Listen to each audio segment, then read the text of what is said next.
이제 우리 뇌에는 보상회로라는 회로가 있어요. 이 보상회로는 뭔가 즐거운 일이 있을 때 그 보상회로에 도파민이 나와서 즐겁다라고 느끼는 거거든요. 그런데 아이들의 뇌는 어른들의 뇌랑 달라서 자라는 중이잖아요. 나 저 단 거 너무 먹고 싶지만 그래도 지금은 자기 전이고 지금 먹으면 살찔 것 같으니까 안 먹어야지 하고 보상회로를 조절하는 게 전두엽의 역할인데, 조절하는 전두엽도 자라는 중이란 말이에요. 근데 이게 너무 강력한 자극에 계속 노출이 되면 전두엽 발달도 어렵고 보상회로는 점점 더 센 것들에만 자극이 되고, 이런 식으로 뇌 발달에 안 좋은 영향을 주고, 제가 저희 아들이 고등학교 1학년 때 방학이 딱 되니까 3시까지 게임하고 그런다는 거예요. 그래서 얘가 스스로 엄마 그럼 제가 방학 동안만 1시에 스마트폰이 꺼지게 해주세요. 이렇게 앱을 다시 깐 거죠. 다른 건 조절하지 말고 그것만 조절해주세요. 이렇게 말할 수 있는 능력을 키우는 게 부모가 해야 하는 일이고, 우리가 이 스마트폰의 자기 조절을 가르치는 목적이 되는 거죠. 그래서 그런 거를 아주 어린 나이 때부터 키워주자 말씀드릴게요. 서울 아산병원에서 마음이 아픈 아이들을 진료하고 있는 김혜원입니다. 아이들이 자라는 데 있어서 부모가 키워줘야 되는 능력으로 중요한 것이 자기조절이라고 생각을 하는데요. 친구랑 놀기로 했는데 갑자기 사정이 생겨서 못 놀게 됐을 때, 혹은 오늘 몸이 좀 안 좋아, 기분이 안 좋아, 뭔가 내 몸 안에서 몸 밖에서 무슨 일이 생겼을 때, 어떤 아이들은 어쩔 수 없지, 오늘 할머니 오셨으니까 친구랑 다음에 놀아야 되겠다, 이렇게 편하게 반응하는 아이도 있고, 어떤 애들은 왜 맨날 내가 친구랑 놀려고만 하면 무슨 일이 생기는 거야 하면서 막 이렇게 짜증내고 울고 막 이럴 수 있잖아요. 이런 어떤 일이 생겼을 때 외부와 내부의 자극에 반응해서 나 자신의 감정과 행동과 생각을 조절할 수 있는 능력을 우리가 자기 조절이라고 하는데요. 자기 조절을 잘 하는 그런 어른으로 자라게 하기 위해서는 방향을 좀 잡아주는 게 되게 중요한 것 같아요. 애들이 이제 순하고 안 순하고 이런 능력의 차이를 우리가 기질이라고 하거든요. 근데 기질은 타고나는 체질 같은 거라서 태어나자마자 엄청 순한 애가 있고 태어나자마자 안 순한 애가 있거든요. 어떤 기질을 타고났던지 간에 그거랑 상관없이 또 얘가 자기 표현을 잘할 수 있도록, 아이들은 자라는 중이니까 어른이랑 달라서 나무가 자랄 때 어떤 방향을 잡아주는 게 있으면 조금 더 이렇게 잘 자라는 것처럼 그런 조절 능력을 배울 수가 있는 거죠. 그래서 제가 농담처럼 얘기하는데 남편보다 애가 더 많이 바뀐다고 뭐 이제 어른들은 뇌가 어느 정도 정해진 상태고 애들은 뇌가 막 자라는 중이기 때문에 부모가 어떤 보여주는 방향, 가이드라인에 따라서 좀 자라는 게 있어서 자기 조절 능력은 잘할 수 있는 능력이다, 이렇게 말씀을 드리겠습니다. 근데 이제 자기조절이라고 하는 것은 어른도 중요하지만 아이들은 특히 이제 많은 영향을 주는데요. 공부를 할 때는 이번 기말고사에는 좀 수학을 잘 받았으면 좋겠어, 이런 거를 내가 마음속으로 나의 목표이든, 부모님 이번 기말고사 잘 보면 자전거를 새로 사줄게, 이런 외부적인 목표이든, 어떤 목표가 주어졌을 때 기말고사 수학 성적을 잘 받으려면 내가 요거는 잘하고 요거는 못하는데 이 문제집은 한 번 더 풀어보는 게 좋겠고, 요때 공부 좀 하고 요때 공부하고 요때 이런 공부를 해야 되겠어, 이런 계획을 좀 세우고 우리가 실행을 할 수 있어야 되잖아요. 근데 그런 능력이 전부 자기 조절 능력이라 일단 공부를 잘하는데 자기 조절이 엄청 중요하고요. 친구랑 지내다 보면 친구가 지나가다가 막 이렇게 툭 칠 수도 있잖아요. 이럴 때 잠깐 한 템포 쉬고 너 지금 나 쳤는데 알았어? 막 이렇게 크게 과한 리액션 하기 전에 한 템포 쉬어서 자기를 조절할 수 있는 능력이 있어야 친구 관계를 잘 맺을 수 있잖아요. 또 내가 이런 말 하면 친구가 싫어할까? 좋아할까? 내가 이런 말 하면 상처받을 수도 있겠다, 이런 것도 다른 사람의 마음을 돌아보면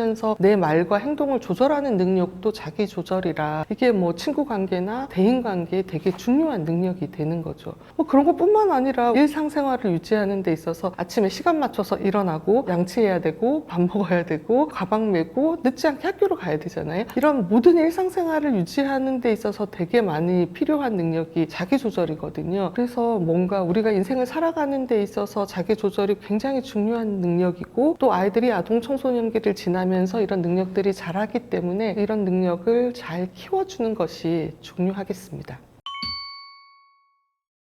지금은 스마트폰과 소셜미디어와 더불어 아이를 키우는 시대라고 제가 말한 적이 있는데요. 이제 우리 뇌에는 보상회로라는 회로가 있어요. 이 보상회로는 뭔가 즐거운 일이 있을 때 그 보상회로에 도파민이 나와서 즐겁다라고 느끼는 거거든요. 근데 우리가 인생에서 즐겁다고 느끼는 순간이 되게 드라마 볼 때도 즐겁고요, 맛있는 거 먹을 때도 즐겁고요, 우리가 공원 같은 데 산책하다가 오늘 날씨가 되게 좋아, 저기 예쁜 꽃이 피었네, 우리가 소확행이라고 하잖아요. 되게 예쁘네, 이렇게 하는 그런 순간들에도 보상회로가 작용을 하고 있는 거거든요. 근데 반대로 유튜브에 숏폼이라는 게 1분 이내 영상이니까 딱 보자마자 되게 즐겁고 시선을 확 끄는 이런 것들로 만들어지잖아요. 혹은 뭐 엄청 단 음식, 탄수화물이 막 폭발하는 그런 음식들을 먹을 때도 너무 맛있다 막 이렇게 생각하는데 즐거움을 느끼는 것들이 아주 소소한 자극부터 엄청 강력한 자극까지 그 단계가 있는데 아이들이 점점 강력한 것들을 자꾸 경험하다 보면 우리 뇌의 보상회로가 예쁜 꽃을 봤을 때는 활성화되지 않는 거죠. 그래서 뇌에서 도파민이 안 나오는 거예요. 그 예쁜 꽃을 봐선 그게 뭐가 예뻐 막 이렇게 되는 거예요. 쇼폼, 게임, 달달한 음식 뭐 이런 것들에 익숙해지면 이제 점점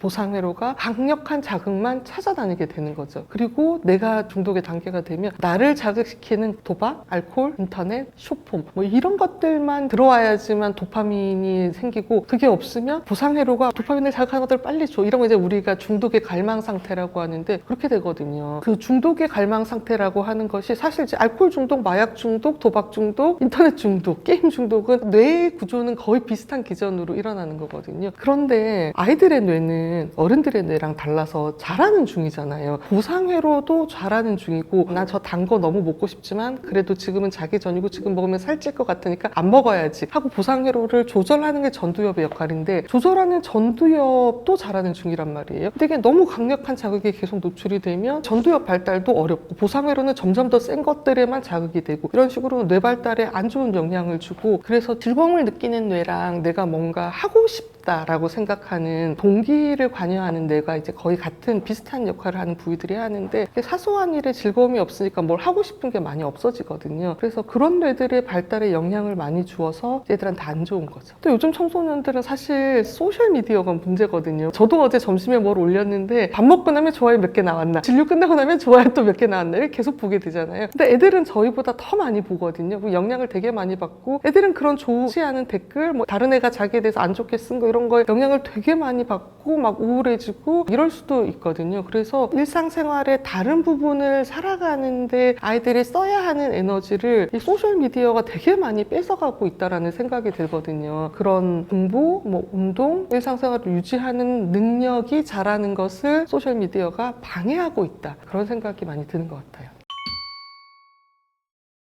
부모님들이 두 종류가 있으세요. 한쪽 부모님들은 최대한 늦게 어른이 될 때까지 안 사줄 거야 이런 부모님이 있고 요즘에는 초등학생들도 선생님들이 단톡방을 만들어서 하는 경우도 있고 애들끼리 단톡방이나 뭐 인스타그램 DM으로 연락해가지고 너 만나서 놀고 이러니까 만약에 스마트폰이 없으면 왕따 당하면 어떡해? 이제 이런 생각을 하시는 부모님들도 있단 말이에요. 그러니까 스마트폰을 빨리 사줘야 될 것 같은 그런 불안감이 드시는 분들도 있거든요. 저는 그래서 이렇게 말씀드려요. 일단 최대한 늦게 사주는 게 좋다. 가능하면 늦게 사줄 왜냐하면 애들은 잘할수록 조절 능력이 더 잘하니까 조금이라도 늦게 사주면 스마트폰을 스스로 잘 조절할 가능성이 높다 그렇게 말씀을 드리고요. 근데 우리 애가 다른 애들에 비해서 너무 처지게 늦게 사주면 정말 이제 요즘에는 현실적인 어려움들이 있기 때문에 우리 반 애가 20명이면 12번째, 우리 반 애가 10명이면 6번째나 7번째 정도로 늦게 사주면 좋겠다. 근데 그게 동네별로 분위기가 되게 다르거든요. 어떤 동네는 1학년 때 애들이 다 있는 학교도 있고 어떤 초등학교는 5, 6학년 돼야 사주는 학교도 있어요. 또 이제 학교에 따라서는 부모님들끼리 좀 서로 가까우시면 다 같이 이렇게 좀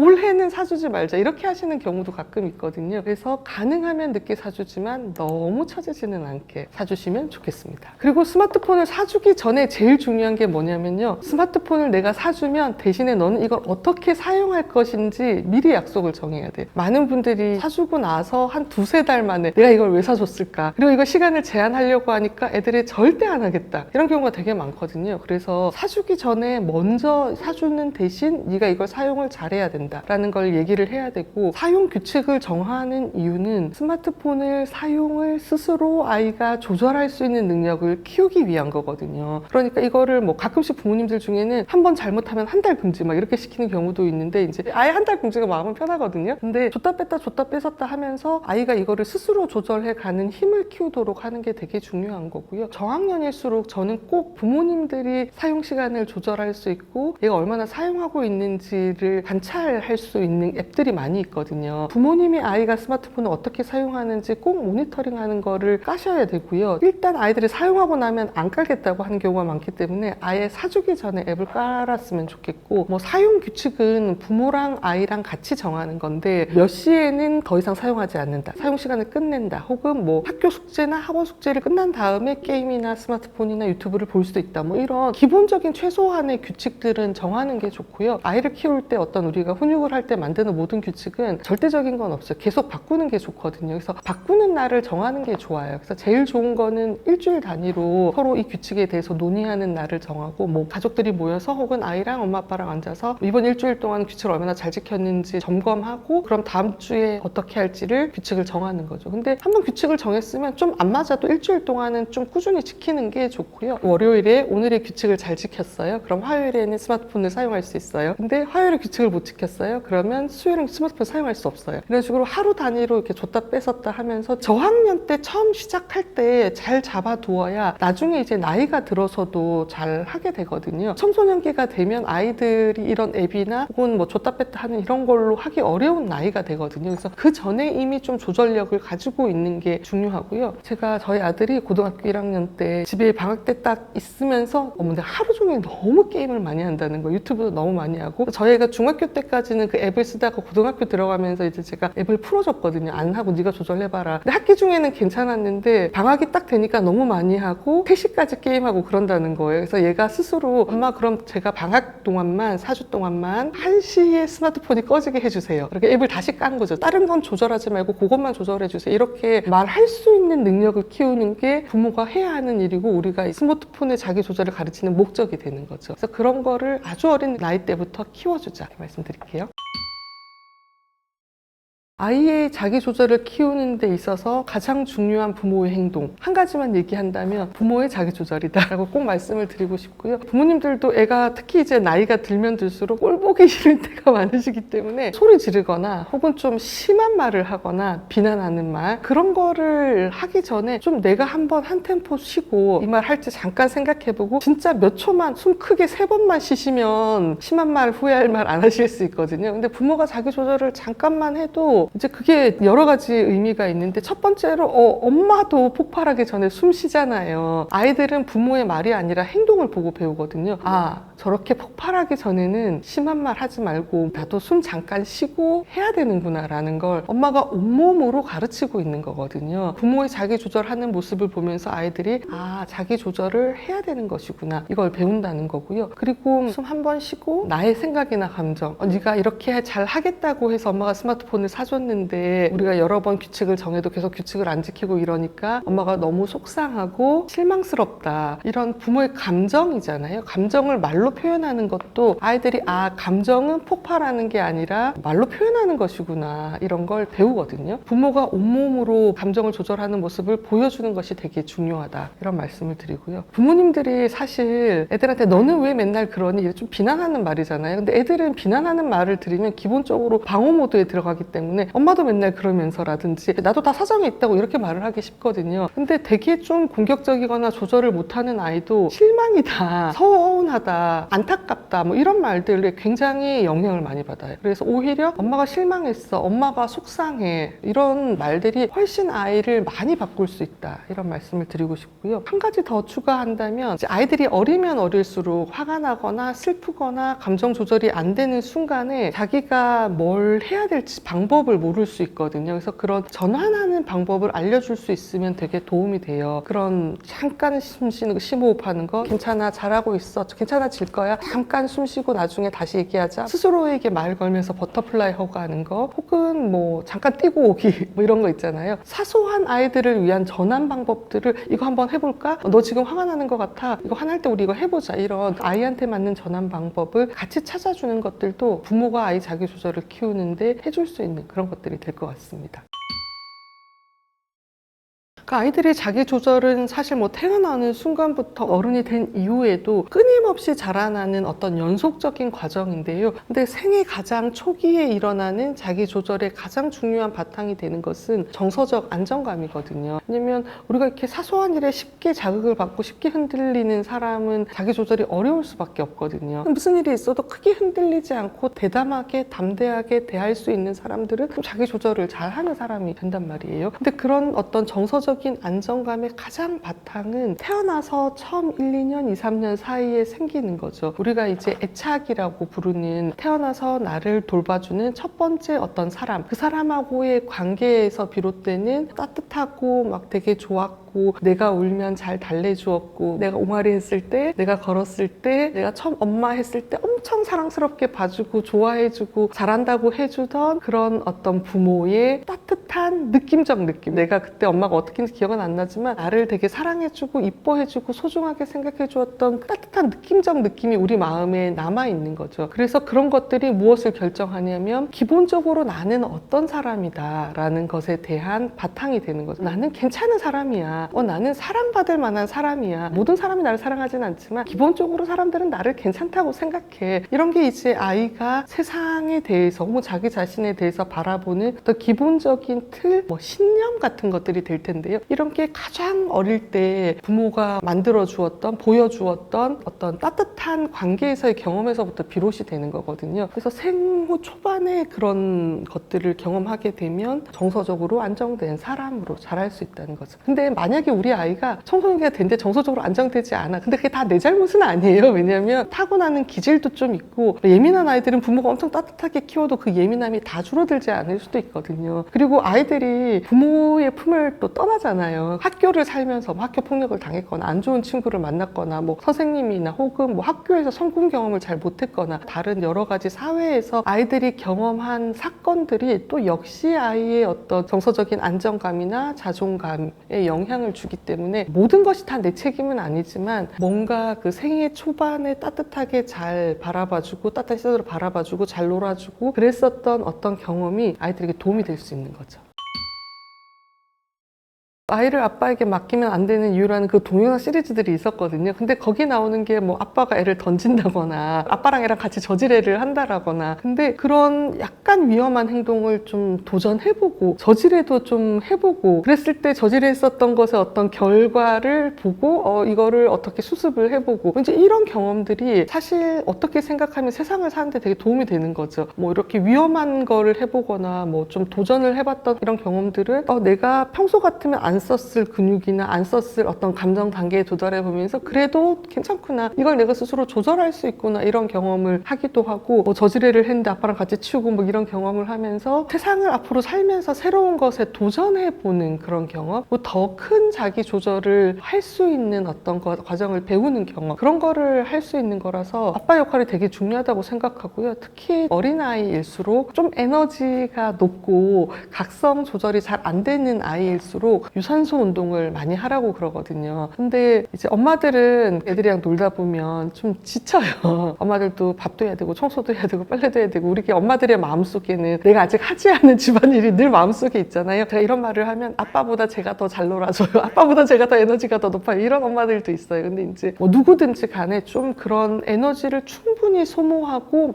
많이 활동할 수 있는 이런 경험을 아이랑 같이 하면 되게 좋거든요. 그래서 저는 진료실에서 부모님들이 특히 아빠들이 일주일에 한 번씩 공원에 가서 아이가 지쳐서 쓰러질 때까지 같이 뛰라고 이제 그런 얘기를 하는데 에너지를 다 끝까지 이렇게 소모해보고 소진한 경험 자체가 자기 조절에 도움이 많이 되거든요. 그리고 실제로 그런 유산소 운동을 통해서 뇌 안에서 뇌 성장을 촉진하는 물질들도 나오고 특히 조절을 담당하는 전두엽 발달에 도움이 된다라는 그런 보고도 있어서 조금 더 세게 진하게 아빠가 놀아주는 경험이 아이들의 발달에 도움이 된다.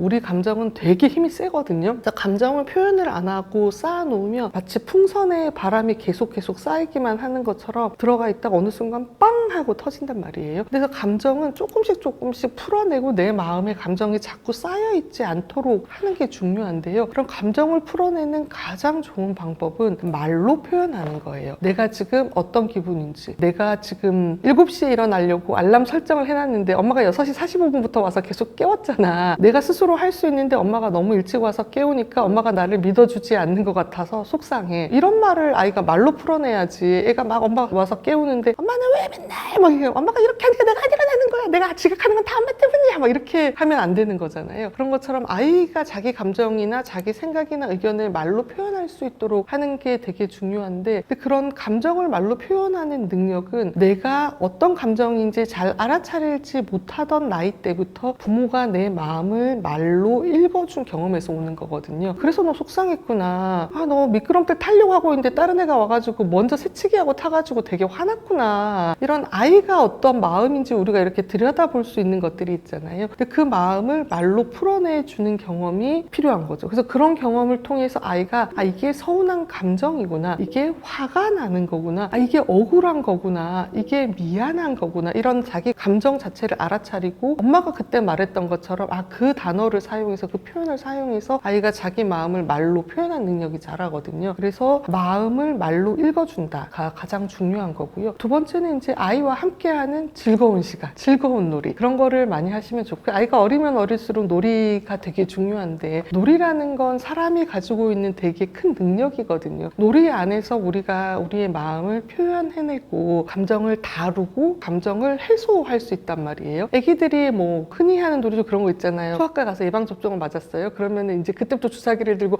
온 집안 사람들한테 주사를 놓고 다니잖아요. 인형도 주사를 놓고 막 집에 강아지도 주사를 놓는단 말이에요. 그러면서 내가 그 주사 맞으면서 무서웠고 약간 공포스러웠던 경험을 재미난 익살스러운 우스운 경험으로 만들면서 그 감정을 처리하고 있는 거거든요. 근데 이제 요즘 부모님들은 아이들이랑 놀이할 때도 이 놀이 시간을 수 감각을 배우는 시간, 크기를 배우는 시간, 영어를 사용하는 시간으로 활용하려고 하는 경우가 많아서 아이들하고 놀이를 할 때는 좀 애가 마음대로 좀 해볼 수 있는, 마음껏 표현해보고 엄청 멋있지 않아도 엄청 대단하지 않아도 뭐 스토리가 되게 이상해도 그런 과정에서 아이들이 배우는 게 크다 작다 1, 2, 3, 4 가르치는 것보다 훨씬 더 많은 걸 배울 수 있거든요. 그래서 아이랑 놀이할 때는 아이 눈높이에 앉아서 좀 아이가 놀이하는 것을 부모가 따라가는 모양이 되면 제일 좋고요. 근데 이제 요즘 부모님들은 너무 바쁘세요. 그래서 아이들이랑 놀이할 때 옆에서 꼭 뭘 하세요. 예를 들면 빨래를 개거나 또 스마트폰을 보시거나 이렇게 하신단 말이에요. 그러면 아이들은 엄마는 빨래를 갯고 나는 혼자 놀았어 이렇게 생각을 하고, 엄마는 나는 같이 놀았어 이렇게 생각하는 경우가 있거든요. 그래서 긴 시간을 놀지 않아도 좋으니까 뭐 전 하루에 20분만 놀아도 좋으니 올인하는 시간, 아이 눈 보고 아이하고 놀고 스마트폰 내려놓고 좀 할 일 잠깐 뒤로 미루고 놀이하는 시간을 좀 가지면 좋겠다, 이런 말씀을 많이 드리거든요. 하루에 20분씩 놀아주는 거는 보통 이제 아기 때를 얘기하는 거고요. 이제 아이들은 크다 보면 자연스럽게 좀 자기의 놀이가 바뀌고, 초등학교 들어가면 상상놀이 이런 걸 많이 하진 않잖아요. 초등학교 들어가면 그런 설문조사가 있을 때 아이들이 부모랑 가장 하고 싶은 것 1위가 보드게임이다 이런 얘기 있잖아요. 그런 거를 같이 하자고 하는 경우도 있고, 뭐 아이들이 좋아하는 캠핑 가는 거 그런 걸 갖고 좀 활동이 바뀌어야 되고요. 또 아이들이 나이가 들면 자연스럽게 수다를 떨고 싶어 해요. 무슨 일이 있었던 걸 부모한테 말을 많이 하려고 하거든요. 근데 제가 예전에 본 아이 중에 엄마 아빠가 두 분 다 일하시는 분인데 되게 바쁜데 항상 자기들이 문에 딱 열고 들어오면 애가 그때부터 막 정말 얘기를 했대요. 오늘 하루 종일 있었던 일. 그래서 계속 따라다니면서 정말 얘기를 했대요. 사실 부모님들은 일하고 와서 집에 오면 피곤한데 좀 시끄럽고 귀찮고 약간 뭐라고 말해줘야 되나 막 이랬는데, 얘가 어느 순간 초등학교 5, 6학년 되니까 말을 안 하더래요. 그리고서는 엄마 아빠가 나와도 나와보지 않는 거죠. 그러니까 애가 쫑알쫑알하고 시끄럽게 구는 그 순간이 사실은 되게 소중한 순간이거든요. 근데 그 순간에 뭔가 말을 잘 들어주고, 근데 또 부모님들 중에서는 애랑 말을 할 수 있는 시간이 적으니까 그때 잔소리를 하시는 분들도 계시거든요. 뭐 했니? 오늘 선생님 말씀 잘 들었어? 숙제는 다 했어? 근데 애들이 우리한테 와서 자기가 경험한 일을 얘기해 주는 건 되게 좋은 일이거든요. 그럴 때는 사실 놀이할 때랑 마찬가지로 아이가 말하는 것의 흐름을 따라가 주는 게 제일 좋고, 사실은 제일 좋은 건 리액션 하는 거예요. 우리가 예능 프로그램에 보면 그 리액션을 되게 개그맨들은 잘 하시잖아요. 그리고 자막에 리액션이 막 이렇게 뜨잖아요. 그럼 리액션을 잘해주면 아이들은 말을 더 잘하거든요. 아, 그랬어? 아, 그랬구나. 너무 재밌었겠다. 아니, 걔는 왜 그랬니? 이런 리액션은 사실 엄마가 조금만 노력하면, 아빠가 조금만 노력하면 할 수 있는 거거든요. 그럼 리액션 좀 해주고, 아, 그래서 너 속상했겠어. 야, 억울했겠어. 야, 근데 걔는 특이하다. 뭐 이런 좀 뭔가를 표현해주는 것 자체가 굉장히 아이와의 대화를 잘 하게 해주고 자기 표현을 키워줘서 정서 조절을 잘하는 아이로 자라게 해줄 수 있는 방법이다. 그래서 아이에게 전념하는 시간, 그리고 아이의 놀이를 우리가 따라가는 시간, 그런 시간을 가지시는 것도 감정을 말로 표현하는 능력을 키워주는 것만큼 이제 도움이 많이 된다. 부모님들의 훈육에 대해서 되게 잘하시는 분들도 계시지만 양쪽의 극단이 있으신 것 같아요. 한쪽 부모님들은 아이가 원하는 걸 다 해주시는 분들이 많이 계세요. 아이가 원하는 걸 잘 하게 해주는 게 부모의 역할이다 이렇게 생각하시는 분들도 계시고, 어떤 부모님들은 되게 엄격하게 따라다니면서 사소한 것들까지 다 고치려고 하는 이런 부모님들도 계신 것 같거든요. 그래서 훈육이라는 건 그런 거잖아요. 부모의 역할은 아이가 세상을 살아가면서 세상 속에서 사람들과 어울려서 잘 살아갈 수 있도록 키우는 게 중요한 건데, 훈육이라는 건 기본적으로 사회 규칙을 지키고 다른 사람을 배려하고 내가 아닌 다른 사람의 마음을 이해하려고 노력하고, 근데 아이들이 이걸 가지고 태어나는 건 아니거든요. 그걸 부모가 가르쳐야 되는 것이다. 그래서 훈육을 안 할 수는 없다. 그리고 뭐 우리가 어른이 되면 어른인 우리의 삶도 내 뜻대로 안 되잖아요. 내가 하기 싫은 일도 해야 되고 하고 싶은 일을 못 하게 되는 사회적 상황이 되게 많은데, 어릴 때 부모가 그거를 원하는 걸 다 해줘 버리면 좌절의 경험이 없으면 어른이 되어서 더 큰 좌절을 경험했을 때 아이들이 그 좌절을 견디기가 되게 어려워지는 거죠. 그래서 훈육은 꼭 해야 된다. 적절한 좌절 경험이 필요한다. 이쪽에 이렇게 말씀드리고 싶고, 또 너무 과하게 훈육하시는 부모님들한테는 어른인 우리도 우리의 행동에 대해서 누가 따라다니면서 지적하면 되게 괴롭잖아요. 그리고 내가 되게 모자란 사람 같이 느껴지잖아요. 그러니까 훈육은 어떤 틀을 보여주는 것이지 모든 행동을 다 고치는 것은 아니다. 이렇게 말씀을 드리고 싶어요. 그래서 중간을 잘 찾는 게 중요하다. 훈육을 꼭 해야 하지만 너무 과해서는 안 되고, 제일 중요한 게 이제 소리 지르거나 비난하지 않고 차분하게 네가 뭘 잘못했고 어떤 행동을 고쳤으면 좋겠는지에 대해서 말하는 것이 중요하다. 훈육을 당장 못하는 상황들이 가끔 있죠. 뭐 예를 들면 엄마도 지금 폭발 직전이고 아이는 폭발했어. 그러면 이미 폭발한 아이한테 넌 이런 걸 잘못했어 이렇게 말하는 게 안 들어갈 수도 있거든요. 그럴 때는 그냥 가만히 있거나 아이가 스스로 좀 수그러들 수 있게, 자기 감정을 좀 내려가도록 할 수 있게 하는 게 더 좋을 수도 있거든요. 그래서 뭐 예를 들면 엄마들이 많이 그런 얘기 하시는데, 뭐 초등 1학년 뭐 유치원생 아이가 방에 들어가서 혼자서 막 소리를 지르거나 혼자서 울었다, 막 이렇게 책상을 두드렸다.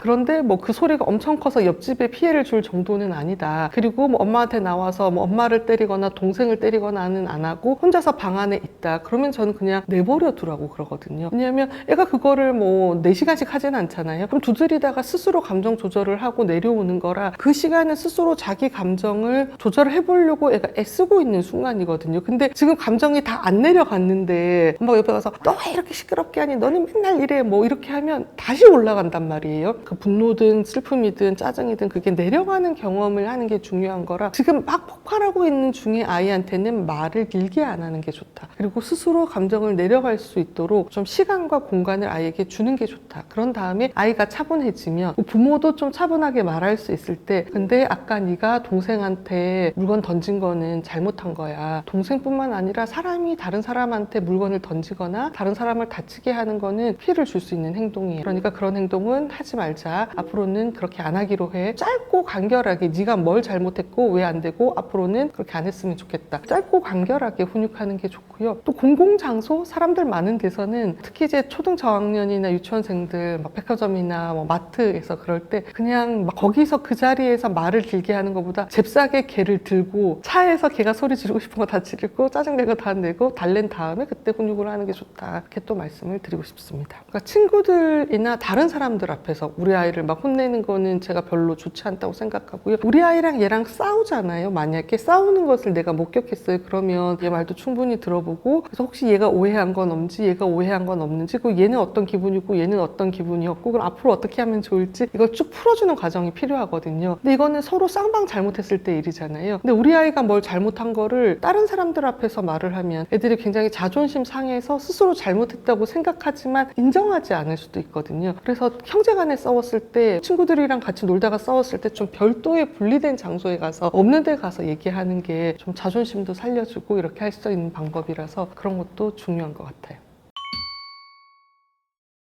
부모님들한테 훈육이란 아이한테 화를 내는 게 아니라 아이 행동을 바꾸는 게 중요한데, 제일 중요한 거는 내가 무슨 말을 했을 때 아이가 그 행동을 따를 수 있게 하는 거거든요. 아이 행동을 바꿀 수 있게, 행동을 따를 수 있게 하려면 부모가 따를 수 있게 말을 잘 하는 게 중요한데요. 그래서 첫 번째는 너무 많이 말을 하면 안 돼요. 시간이 부족할 때 제가 제일 많이 하는 게, 우리 아이가 고쳤으면 좋겠는 행동을 모두 다 적어 오세요. 혹은 일주일 동안 엄마가 잔소리한 것을 다 적어 오세요. 이렇게 말씀을 드리거든요. 그럼 부모님들이 이제 자기 자신의 행동을 돌아보게 되잖아요. 다음번에 오셔서 선생님 제가 몰랐는데 제가 진짜 잔소리를 많이 하더라고요. 이런 말씀을 많이 하세요. 적어 오신 엄마 중에 200개 적어 오신 엄마가 있거든요. 어른인 우리도 200개를 못 바꾸는데 애들이 어떻게 200개를 바꾸겠어요. 그래서 제가 그걸 적어 오시면 뭘 하냐면, 이 중에 바꿀 수 있는 행동과 바꿀 수 없는 행동을 나눠요. 바꿀 수 없는 행동은 뭐 틱 같은 거 있잖아요. 뭐 에너지 레벨을 낮추고 뭐 이 각성 조절을 해, 뭐 이런 건 못 하잖아요. 그래서 그런 거는 애가 할 수 없는 행동도 있고요. 그 다음에 엄마가 지시하시는 것 중에 좀 여러 개의 행동이 포함되어 있는 말들이 있어요. 뭐 정리정돈 잘해, 이런 건 옷을 세탁물 바구니에 넣어일 수도 있고, 먹은 것이 싱크대에 갖다 놔일 수도 있고, 쓰레기통에 과자봉지를 넣어일 수도 있거든요. 이게 한 가지 말이 아니라 여러 개의 말이 포함되어 있잖아요. 그래서 뭐 이런 것들도 이제 제가 나누고, 그래서 이제 쭉 행동을 아이가 바꿀 수 있는 최소 단위의 행동으로 나누고 나서, 그 다음에 엄마한테 이 중에 가장 중요한 행동이 뭐예요? 우선순위가 가장 높은 행동이 뭐예요? 우리 이번 주에는 뭐를 주로 얘기해 볼까? 이렇게 항상 좀 이제 그거를 줄이는 작업을 하거든요. 그래서 아이들은 한 번에 두세 가지밖에 행동을 바꿀 수가 없어요. 사실 어른도 마찬가지인데요. 두세 가지에 대해서 좀 집중적으로 얘기를 하고, 그 대신에 나머지는 좀 덜 말을 하는 거예요. 근데 아이들은 한 두 가지, 세 가지 정도의 행동에 대해서만 집중해서 말을 하면 좀 바꾸기 시작하거든요. 보통 한 한두 달 이 정도, 좀 오래 걸려도 두세 달 걸려요. 근데 그러고 나면 그 다음번에 3번, 4번, 5번 행동들 우리가 생각해 놓은 것도 있잖아요. 좀 몸에 붙으면 이제 더 이상 말 안 해도 될 때 다음번 행동을 다시 지시하기 시작하는 거죠. 한 번에 문제 행동은 되게 많지만, 문제 행동 안에 이제 목표 행동을 이번 주에는 이거를 집중적으로 말하겠어, 이런 좀 한꺼번에 너무 많이 말하지 말고 좀 전략적으로 이번 주에 목표 행동을 따로 정해서 말을 하자, 이게 지시하는데 가장 기본이고요. 그래야 애들이 좀 따를 것 같은 느낌이 들고, 실제로 뭐 많이 말하던 엄마가 그걸 줄이기만 해도 애들이 되게 많이 좋아지거든요. 그래서 이제 우선순위가 높은 행동은, 제일 중요한 것들은 그런 거예요. 뭐 욕하지 않기, 때리지 않기, 기가시간 지키기, 학교에 지각하지 않기, 이제 이런 좀 우선순위가 높은 행동부터 얘기를 하는 거고요. 부모님들도 말씀하시는 것 중에 부정적인 지시가 되게 많이 있어요. 한 번은 어떤 부모님이 35개를 적어왔는데, 뛰지 마, 뭐 발코니에서 놀지 마, 문 쾅쾅 닫지 마, 미끄럼틀 거꾸로 타지 마, 이런 것들을 막 적어오셨더라고요. 그래서 제가 이거 전부 긍정 지시로 바꿀 수 있다. 쾅쾅 뛰지 마는 집에서 사뿐사뿐 걷자, 뭐 미끄럼틀은 바로 타, 발코니에서 놀지 마, 이런 건 발코니 문을 그냥 잠그시면 되거든요. 그래서 약간 내가 말을 안 해도 그냥 환경을 바꿔서 할 수 있는 거는 나의 지시를 줄일 수 있기 때문에, 그런 건 좀 바꿀 수 있으면 좋고요. 부정적인 지시는 내가 좀 잘 못하고 있다라는 느낌을 주기 때문에 긍정적인 지시로 지시를 하면 더 좋고요. 부모님들 중에서는 뭐뭐 좀 해주겠니? 이런 말이 굉장히 친절한 말이라고 생각하시는 경우도 있어요. 근데 저는 지시를 해야 되는 거, 가르쳐야 되는 거 짧고 간결하게 해라고 하는 게 더 좋다고 생각해요. 네가 벗어난 세탁물 바구니에 집어넣어, 딱 이렇게 하는 게 좋아요. 근데 만약에 세탁물 바구니에 집어넣어 주겠니? 했는데 싫은데요? 이러면 그럼 뭐라고 하실 거예요? 아니잖아요. 나는 그 행동을 반드시 하게 할 거잖아요. 반드시 하게 해야 하는 행동은 짧고 간결한 게 좋고요. 그리고 이제 가끔 부모님들 중에는 이거 하고 이거 하고 이거 해, 그러면 애들은 앞에 한두 개 하다 까먹어요, 뒤에 말을. 사실 어른인 우리도 한꺼번에 막 상사가 4-5개 시키면 써야 되잖아요. 안 그러면 까먹잖아요. 그래서 짧고 간결하게, 애들은 2개 이상 시키면 반드시 까먹는다. 그리고 이제 그거를 여러 가지를 시켜야 되면 한 가지 시키고 잘했는지 보고 두 번째 거 시키고, 또 그 다음 잘했는지 보고 세 번째 거 시키고, 저학년일수록 하나 시키고 또 확인하고 새로 시키고, 이렇게 하는 게 제일 좋거든요. 그래서 한꺼번에 너무 많은 것을 시키지 않는다. 부모님들이 애들이 내가 말하면 알아서 할 것이다, 이런 생각을 하는 경우가 있는데, 애들이 알아서 하게 되는 거는 거의 청소년기가 돼야 할 수 있거든요. 그리고 청소년기 자녀를 키워보시면 알겠지만 청소년이 돼도 못하는 애들이 되게 많아요. 준비물 다 챙겼니? 이런 거를 말해야 되는 경우가 많거든요. 그래서 알아서 하는 건 되게 나이가 들어야 가능하고, 좀 챙기면서 중간 단계를 확인하면서 해야 된다. 그리고 아예 처음에 말을 할 때 뭐 예를 들면 애한테 장난감 정리를 시키고 싶어요. 엄마는 막 설거지 하면서 누구야 장난감 정리해, 이렇게 하면 장난감 정리 안 하겠죠. 아이들은 딱 그 말이 자기 머리에 들어와야지 하거든요. 그래서 장난감 정리를 시켜야 되면, 혹은 뭔가를 말을 해야 되면, 누구야 했는데 걔가 딱 쳐다보면 그냥 말을 하면 되는데, 걔가 누구야 했는데 안 쳐다보면 내가 가서 걔 눈 안으로 들어가서 우리 이제 장난감 정리하자 이렇게 말을 해야 되는 거죠. 훈육에서 제일 중요한 것 중에 하나는 내가 말을 하면 행동이 일어나야 되거든요. 근데 엄마가 장난감 정리하자 하면 장난감 정리가 일어나야 돼요. 근데 엄마들이 어떻게 하시냐면 장난감 정리하자 안 하네? 좀 있으면 장난감 정리해라고 했잖아. 근데 또 안 하면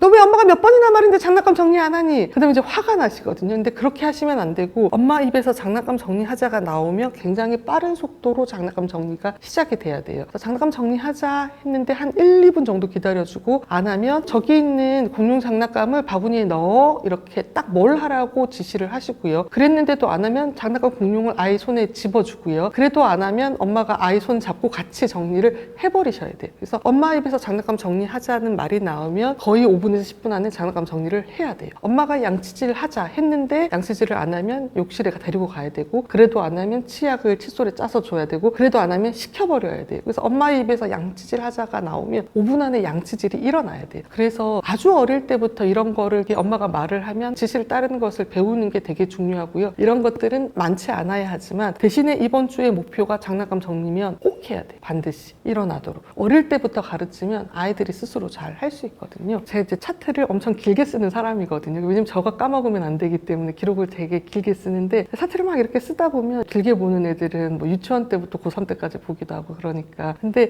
가끔씩 엄마들이랑 옛날 차트를 볼 때가 있어요. 엄마 근데 얘가 1학년 때 이랬네요. 2학년 때 이랬고 3학년 때 이랬는데 엄마가 그때 이런 거 너무 속상하다고 말씀하셨어요. 이렇게 얘기를 하다 보면 제가 그랬어요? 아 제가 그런 말도 했었어요. 막 이렇게 까먹어요. 그래서 아이를 키우다 보면 진짜 되게 눈부시게 자라거든요. 그리고 지금에 되게 고단하고 힘들고 그런 순간들이 생각보다 엄마가 까먹으시는 경우가 많아요. 그래서 이게 다 지나간다. 그리고 아이들은 굉장히 생각보다 많이 빠르게 자라난다. 그런 거를 말씀을 드리고 싶고요. 그래서 지금 좀 많이 고단하시고 어려우셔도 또 아이랑 이렇게 씨름하는 가끔 부모님들이 저게 사람이 되겠어요? 이런 말씀 하시는데 다 커서 훌륭한 사람이 된다. 이런 말씀을 드리고 싶고요. 혹시 좀 아이가 자기 조절을 잘 못하고 어떻게 해야 되는지 좀 구체적인 방법을 알고 싶다. 그러시면 제가 최근에 쓴 책 아이에게 딱 하나만 가르친다면 자기 조절 이런 책도 한번 읽어보시면 도움이 될 것 같습니다. 잘 들어주셔서 감사합니다.